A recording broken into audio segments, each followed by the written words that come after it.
Hi guys, hope you're all doing well, keeping safe. Right, this is my third attempt at Dwight Myers pour and I'm really happy with this one.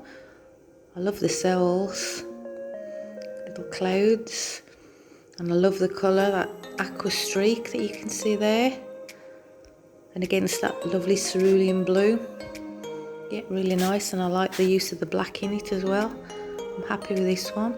My canvas is a 12 by 24 inch.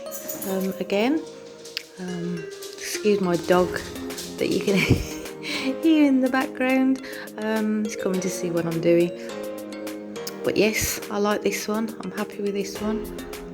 So fingers crossed this one dries nicely. So yeah, I'm happy with this one. Not sure what I'm going to do next. I might try another one,